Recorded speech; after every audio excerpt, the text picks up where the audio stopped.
Samsung Galaxy S22 review design.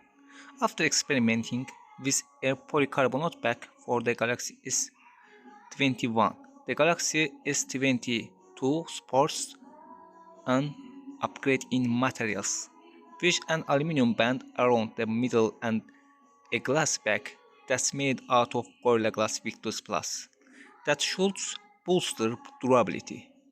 So dropping glass of any kind onto hard surface can lead to disastrous consequences. The difference here is that Galaxy S21's camera array was a different color from the rest of the phone's pack. On the Galaxy S22, Samsung matches colors. As for those colors, you get the same choice available to Galaxy S22 Plus: Phantom Black, Phantom White, Green and Pink Gold. So the Galaxy S22 houses a 6.1-inch display, smaller than the 6.2-inch panel on the S21. I am struck by how compact the phone feels. It's certainly easy to use with one hand and comfortably enough to slip into a pocket.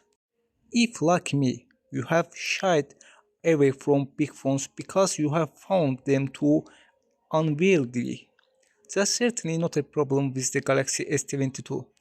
Samsung looked to improve display brightness across the board on the Galaxy S22 lineup, and while the Galaxy S22 Plus and S20 Ultra get the better end of the deal with a peak brightness of 1750 nits, the S22 is 1300 nit peak brightness is nothing to sneeze at. In CDR, we used a light meter to measure peak brightness at 672 nits. Though with HDR turned on, that reading reached 1152 nits.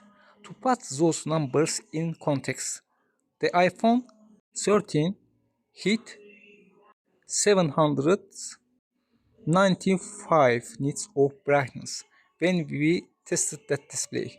Speaking of colors, they are pretty vivid on the Galaxy S22's AMOLED panel.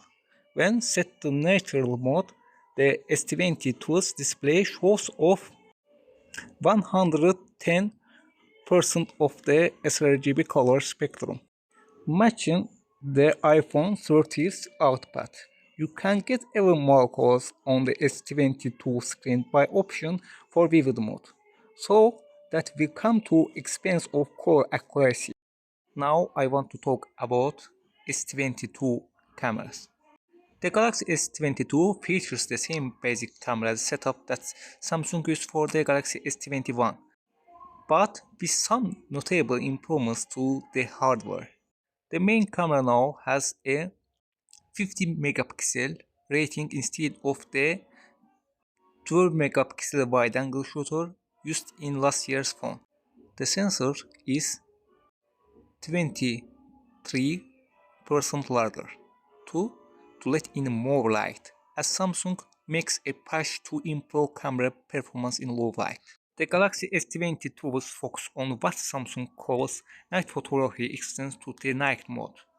I'm generally pleased with how the Galaxy S22 cameras perform in low light and no light, but the photos aren't notably better than what other camera phones produce, and Samsung's well-documented issues with overexposed colors remain with the S22. The main lens isn't the only one to see changes with the Galaxy S22.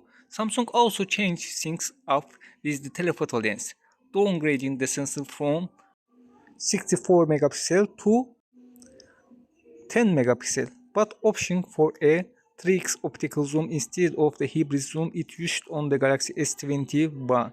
The result is sharper, more detailed shots when you zoom in for a closer look.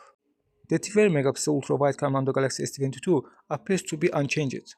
Samsung thought an IE stereo depth map feature for portrait mode shots.